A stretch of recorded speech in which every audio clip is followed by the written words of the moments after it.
ನಮಸ್ತೆ. 11/7/2025 ಶುಕ್ರವಾರ, ಕೃಷ್ಣ ಪಕ್ಷ, ಉತ್ತರಾಷಾಢ ನಕ್ಷತ್ರ. ಉತ್ತರಾಷಾಢ ನಕ್ಷತ್ರ ಶುಭವಾದರೂ ಆಷಾಢ ತಿಂಗಳು ನಡೆಯೋದರಿಂದ ಗಮನ. ಆದರೆ ಕೆಲವರು ಏನು ನೋಡ್ಬೋದಾ, ನೋಡಿ ಬರ್ಬೋದಾ ಅಂತಂದರೆ ಅದಕ್ಕೆಲ್ಲ ತೊಂದರೆ ಇಲ್ಲ. ಮುಹೂರ್ತಗಳಿರಬಾರದು ಅಷ್ಟೇ. ಇವತ್ತಿನ ದಿನಕ್ಕೆ ವಿಶೇಷವಾಗಿ ಬೇರೆ ಬೇರೆ ವಿಷಯಗಳನ್ನ ನೋಡೋಣ. ಇವತ್ತು ಏಕ ನಕ್ಷತ್ರ, ಅಂದರೆ ಒಂದೇ ನಕ್ಷತ್ರ. ಇವತ್ತು ಒಂದೇ ನಕ್ಷತ್ರವೇ ಇರೋದರಿಂದಲೂ ಅದರಲ್ಲೂ ರಾಶಿ ಮಾತ್ರ ಭಿನ್ನವಾಗುತ್ತದೆ. ಬೆಳಿಗ್ಗೆ 6ರಿಂದ 12 ಗಂಟೆ 8 ನಿಮಿಷ ಮಧ್ಯಾಹ್ನದವರೆಗೂ ವೃಷಭ, 12:08 ಮೇಲೆ ಮಿಥುನ ರಾಶಿ ಬರುತ್ತದೆ. ಈ ರೀತಿಯಾದ ಇವತ್ತಿನ ದಿನದಲ್ಲಿ ಬೆಳಿಗ್ಗೆ 6ರಿಂದ ಉತ್ತರಾಷಾಢ ನಕ್ಷತ್ರ ಅಂತ ಅಂದಿವೆ. ಸೂರ್ಯೋದಯ 6 ಗಂಟೆ ಆಗಿರೋದ್ರಿಂದ 6ರಿಂದಲೇ ನೋಡಬೇಕು. ಬೆಳಗ್ಗೆ 6ರಿಂದ 12:08 ಉತ್ತರಾಷಾಢ ನಕ್ಷತ್ರ 1ನೇ ಪಾದ, ಇದು ಧನುಸು ರಾಶಿ ಇರುತ್ತದೆ. ಆಮೇಲೆ 2ನೇ ಪಾದ ಬರುತ್ತದೆ, ಆದರೆ 2ನೇ ಪಾದ ಮಕರ ರಾಶಿ. 3ನೇ ಪಾದ ಸಂಜೆ 6:19 ರಾತ್ರಿ 12:28 ಇದುವೂ ಮಕರ ರಾಶಿನೇ.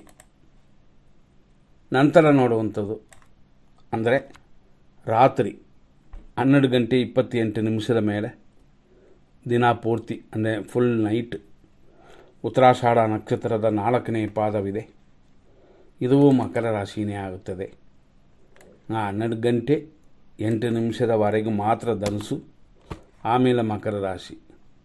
ಅದು ಅಲ್ಲದೆ ಮಧ್ಯಾಹ್ನ 12 ಗಂಟೆ 8 ನಿಮಿಷದ ಮೇಲೆ ಗುರುಕ್ಕೂ ಚಂದ್ರನಕ್ಕೂ ಷಷ್ಠಾಷ್ಟಮವಿದೆ. ಇವತ್ತು ಖಂಡಿತವಾಗಿ ಮಕ್ಕಳು ಹುಟ್ಟೋದು ಒಳ್ಳೆಯದಲ್ಲ, ಮುಂದೆ ತೊಂದರೆ ಆಗುತ್ತದೆ.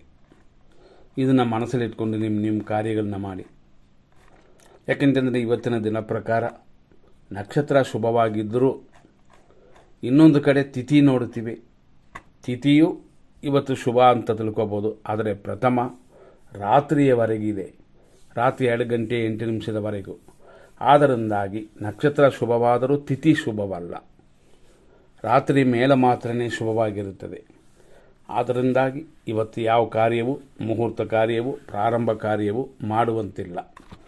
ಇದನ್ನು ಮನಸ್ಸಲ್ಲಿಟ್ಕೊಂಡೇ ನಿಮ್ಮ ಕಾರ್ಯಗಳನ್ನ ಪ್ರಾರಂಭ ಮಾಡಿ. ಆದರೆ ಇವತ್ತು ಪ್ರಾರಂಭ ಮಾಡುವಂಥದ್ದಲ್ಲ, ದೂರ ಮಾಡೋದು ಅಂತ ಅರ್ಥ.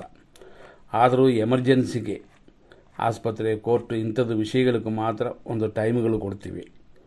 ಇದನ್ನು ಶುಭ ಕಾರ್ಯಗಳು, ಮುಹೂರ್ತ ಕಾರ್ಯಗಳಿಗಲ್ಲ, ಎಮರ್ಜೆನ್ಸಿ ಕಾರ್ಯಗಳಿಗೂ ಮಾತ್ರ.